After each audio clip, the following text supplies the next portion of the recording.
मैंने कहा तेरी वाली कितनी देर चढ़ती है? बोला 12 घंटे उतारी नहीं उतरेगी। मैंने कहा तेरी वाली 12 घंटे में उतर जाएगी और अपनी वाली एक बार चढ़ गई ठिकाने से और 7 जन्म तक ना उतरेगी। बोले कौन सी है? मैंने कहा जाम पर जाम पीने से क्या फायदा, रात बीती उतर जाएगी।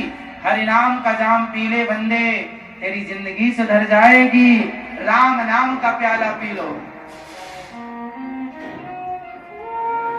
कौन सा प्याला पीना है? मैया जा रही हो मेरी माँ, क्यों बुरा मान गई आप क्या? अच्छा हमने शराब का कह दिया इसलिए? अच्छा तो फिर आना जल्दी, टाटा, खुश। द्यूतम पानम, कलयुग का दूसरा ठिकाना क्या है मेरी माँ? शराब। इसलिए आप लोग शराब नहीं पिएंगे। शराब पीने से आज नहीं कल, कल नहीं परसों बुद्धि बिगड़ेगी और जिसकी बुद्धि बिगड़ी उसका विनाश। इसलिए शराब नहीं पीना चाहिए। कितने लोग नहीं पीते और कितने लोग नहीं पिएंगे? हाथ उठा के बता दो। जो नहीं पीते वो हाथ उठाओ और जो नहीं पिएंगे आगे वो हाथ उठाएंगे। मतलब आप में से कोई नहीं पीता। ये भैया पीते हैं शराब क्या? पीते हो? पीते हैं ये? नहीं? अच्छा पीते हैं, चलो बात कर लेते हैं। सुनो, कुछ दोस्त लोग ऐसे होते हैं जैसे आप लोग बैठे हैं, कुछ लोग कहते हैं महाराज जी हम पीते नहीं हैं, कभी कभी दोस्ती यारी में पी लेते हैं, दोस्तों के साथ पी लेते हैं। अच्छा एक बात बताओ मुझे, सवाल आपसे, आपसे मतलब उन्हीं भैया से सवाल आपसे ये है, आप कभी कभी शराब दोस्ती में पी लेते हैं ना? वैसे तो नहीं पीते आप? चलो सवाल उत्तर दीजिएगा। सुनो, होता क्या है कि हम कहते हैं हम शराब पीते नहीं हैं पर कभी कभी दोस्ती यारी में पी लेते हैं। अब ये बताओ कि जो लोग आपको शराब पिलाएं, जो आपको शराब पीने के लिए फोर्स करें, क्या वो आपके दोस्त हो सकते हैं? अरे दोस्त वो होता है जो अपने दोस्त को बुरे रास्ते से निकालकर सही रास्ते पर ले आए, जो अपने दोस्त को बुरे रास्ते पर ले जाए, गांजा पिलाए, शराब पिलाए, चरस खिलाए, अफीम खिलाए, वो दोस्त नहीं है, दोस्त के रूप में दुश्मन है। पहचानो ऐसे दुश्मनों को। बताओ मुझे, आपको शराब पिलाने वाला आपका दोस्त है या दुश्मन? आप मेरे पास आएंगे, मेरे साथ उठेंगे, बैठेंगे, तो क्या मैं आपको शराब पिलाना सिखाऊंगा? अरे मैं आपको आपके हाथ में माला पकड़ा दूंगा और मैं कहूंगा चलो भगवान का चिंतन करना स्टार्ट करो, सही रास्ते पर आओ। मेरी संगति करोगे तो सही रास्ते पर आओगे। और आप सब जितनी मेरी माँ बैठी हैं, अपने बेटों को समझाना कि बेटा जो तुम्हें शराब पिलाए, गांजा पिलाए, सिगरेट पिलाए, उल्टे काम कराए, वो दोस्त नहीं है, वो दोस्त के रूप में तुम्हारा सबसे बड़ा कौन है? ऐसे दुश्मनों से बचो मेरी माँ, मेरे भाई, मेरे दोस्तों। शराब ना पिया करो। दोस्ती यारी में एक शराबी जो होता है वह 4 को शराबी बना देता है। यदि एक बिगड़ा इंसान 4 को बिगाड़ सकता है तो आप जैसे सुधरे लोग एक सुधरा 4 को सुधार क्यों नहीं सकता? कसम खा लो कि अच्छा बन के औरों को अच्छा बनाएंगे, ना कि बिगड़ के औरों को बिगाड़ेंगे। क्या सही है, बिगड़ कर बिगाड़ना या सुधर कर सुधारना? बोल दो मेरी माँ। सुधर कर तो शराब नहीं पिएंगे भैया, नहीं पिएंगे। हम आप पर विश्वास कर लें, तोड़ेंगे तो नहीं? नहीं तोड़ेंगे, मुझे विश्वास। अब हमारी दोस्ती जो जो करेगा वो गलत रास्ते से ना निकल आए तो कहना। इसलिए दोस्त बनाना है, ये दास अनिरुद्ध को दोस्त बना लो अपना। हम आपके बनने को तैयार हैं। अरे ऐसी दोस्ती करने से क्या लाभ जो आपको गलत रास्ते पर ले जाए? क्यों मेरी माँ, सही है? तो द्यूतम पानम, कलयुग कहाँ रहता है? शराब में। जहां शराब वहां कलयुग भ्रष्ट कर देता है बुद्धि। जुआ, शराब, द्यूतम पानम, स्त्रिया। कलयुग का तीसरा ठिकाना क्या है? स्त्रिया। चरित्रहीनता। जो स्त्री चरित्र से गिर गई, जो पुरुष चरित्र से गिर गया, जो अपने पति के सिवा किसी और को, जो अपनी पत्नी के सिवा किसी और को देखने लगा, उसकी बुद्धि में कलयुग सवार हो जाता है और उसकी बुद्धि भ्रष्ट कर देता है। इसलिए मर जाना सही है, पर चरित्रहीन होकर जिंदा रहना सही नहीं है। इसलिए चरित्र ना जाए। रावण का सर्वनाश क्यों हुआ था? क्योंकि रावण के अंदर से क्या चला गया? उसका कैरेक्टर, उसका चरित्र चला गया। पराई नारी को उठाकर ले आया, बस सर्वनाश की उल्टी गिनती चालू हो गई। इसलिए पर नारी पैनी छुरी, तीन तरफ से खाए, धन हरे यौवन हरे और घोर नरक ले जाए। पराई नारी से बच लो और पराई पुरुष से बच लो। आप अपने जीवन में जैसे हैं वैसे ठाकुर जी आपको स्वीकार करेंगे। बस इन चीजों से बच लो। रावण का नाश हुआ कि नहीं? रहा न कोकुल रोबनी हारा। रावण जैसों की सत्ता मिट गई जिनकी लंका सोने की थी।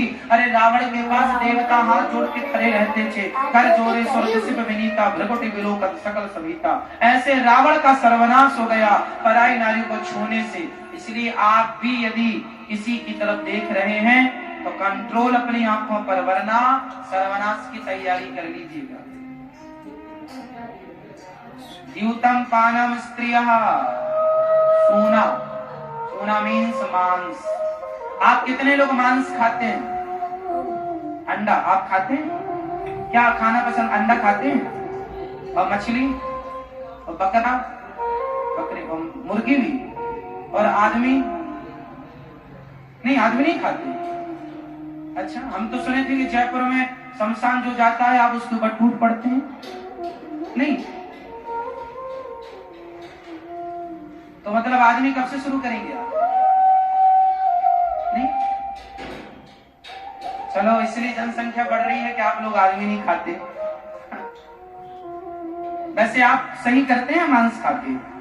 आपको अच्छा लगता है? क्या अच्छी लगती है? मुर्गी, मछली भी अच्छी लगती है, दाल रोटी अच्छी नहीं लगती, काजू बादाम अच्छा नहीं लगता, हलवा अच्छा नहीं लगता, फिर तो काहे तुम किसी की जान लेते हो भाई? गलत तो देखो गलत ही रहेगा, हर युग में गलत रहेगा। मछली कितना तड़पती है, उसके अंदर भी प्राण है। जैसे हमें दर्द होता है, मुर्गी को दर्द होता है। मुर्गी को मशीन में डालते हैं, बेचारी के पूरे चिथड़े उड़ जाते हैं, उसके पंख नोच लिए जाते हैं। कितना आपको उस मशीन में डाला, कल्पना करो कि जिस मशीन में मुर्गी को डाला जाता है उसमें किसी इंसान को डाला जाए तो क्या होगा? कितना दर्द होता है ना। मछली को, मुर्गी को चीखती है, तड़पती है। बकरे का सिर काट देते हैं। खाने को रोटियां ना हो, अन्न ना हो तो समझ में भी आए कि चलो हमारी मजबूरी है इसलिए खाते हैं, पर हमारे पास तो भगवान ने 56 भोग दे रखे हैं। हम लोगों के पास, भारतीयों के पास जितना खाने को है, दुनिया में किसी देश के पास इतना खाने को नहीं। फिर भी इसलिए गलत काम नहीं करेंगे। भगवान को भोग लगाकर दाल चावल सब्जी रोटी इत्यादि प्रसाद भोग लगाकर प्रसाद ग्रहण करेंगे, ना कि मांस।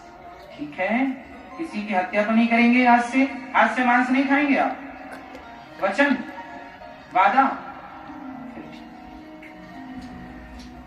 और जो खाते हैं साहब, गलत काम ना करना। एक सज्जन ने हमसे कहा, महाराज जी मांस चाहे आप मुर्गी खाओ, चाहे आप चावल गेहूं खाओ, बात एक ही है। मैंने कहा क्यों भाई, एक सी बात कैसे? बोले मुर्गी में भी जान होती है और चने में गेहूं में भी जान होती है। मैंने कहा भाई, मुर्गी की जान और गेहूं की जान में अंतर है। बोले क्या अंतर है? मैंने कहा कि मुर्गी के शरीर में हड्डियां होती हैं, मुर्गी में हड्डियां होती हैं, खून होता है, उसकी आंखें होती हैं, वो चीखती है, चिल्लाती है। जबकि गेहूं में न हड्डियां हैं, न खून है, न वो चीखती है, न चिल्लाती है, न उसकी आंखें हैं। गेहूं हमारे लिए भगवान ने बनाया है, चावल हमारे लिए भगवान ने बनाया है, उसके प्राण से हमारे प्राणों की रक्षा होती है। लेकिन मुर्गी के प्राणों को हर करके आप अपने प्राण बचाएं, ये सही नहीं है। इसलिए गेहूं की तुलना मुर्गी से नहीं हो सकती। कुछ लोग दलील रखते हैं ना मांस खाने वाले कि भाई प्राण तो सब में होते हैं, जान तो सब में होती है। ऐसा नहीं है, सबकी जान ऐसे नहीं। देखो सबको एक तराजू में नहीं तौल सकते। सब्जी तौलने की तराजू अलग होती है और सोना तौलने की तराजू अलग होती है। बोलो हाँ या ना। सोनार की तराजू अलग होती है और सब्जी वाले की तराजू। जिस तराजू से आलू तौला जाता है उस तराजू से सोना नहीं तौला जा सकता, और जिस तराजू से सोना तौला जा सकता है उस तराजू से आलू टमाटर नहीं तौला जा सकता। सबकी तराजू अलग अलग है, इसलिए मुर्गी की तराजू और गेहूं अन्न की तराजू अलग अलग है। दोनों को एक तराजू में नहीं तौल सकते, दोनों के अलग अलग भेद, दोनों अलग अलग हैं। आप कैसे कह सकते हैं कि गेहूं भी मांसाहार है? भाई गेहूं खाने के लिए बनाया ना ईश्वर ने, उसमें जान, उसमें प्राण है, अंकुरित शक्ति है, पर उस प्राण को, इस प्राण को बचाने के लिए ईश्वर ने डिजाइन किया। जैसे हमारी गाड़ी का इंजन डीजल खाता, अब डीजल इसलिए खाता है क्योंकि डीजल में वो ताकत है इंजन चलाने की, तो डीजल खाएगा तो इंजन चलने के लिए डीजल खाएगा। उसी प्रकार हमारा डीजल, हमारी जो इंजन बनाया ईश्वर ने, हमारे इंजन के लिए ईश्वर ने दाल चावल सब्जी रोटी का ये डीजल बनाया, वो हमारे लिए बना है ना। अब आप उसमें मुर्गी डालें, उसमें बकरा खाएं, वो सब गलत है। इसलिए ये 4 स्थान कलयुग के, 5वां स्थान भी है। जो पाप का धन है उसमें कलयुग बैठता। जो बेईमानी से आप कमाते हैं ना, सोना चांदी हीरा मोती जमीन जायदाद, सब में कलयुग बैठता है। जो मेहनत का धन है उसमें श्री कृष्ण का वास है, और जो बेईमानी का धन है उसमें कलयुग का वास है। इसलिए ईमानदारी की रोटी खाएंगे, ईमानदारी का पैसा कमाएंगे, बेईमानी का धन कमा के हमें धनवान नहीं बनना। ठीक है, तो कलयुग के टोटल कितने स्थान हो गए? कौन कौन से? पहला क्या था, फटाफट रिवीजन कर लो। मैया नींद आए तो बताना, मेरी माँ लोरी सुनाएंगे आप। कलयुग का पहला ठिकाना बताओ। यूतम हुआ, दूसरा शराब, यूतम पानम स्त्रिया, चरित्रहीनता, मांस और बेईमानी का, टोटल 5। इन 5 जगह पर कलयुग रहता है। इसलिए बेईमानी से बचिएगा, पर नारी से बचिएगा, शराब से बचिएगा, जुआ से बचिएगा, मांस से बचिएगा।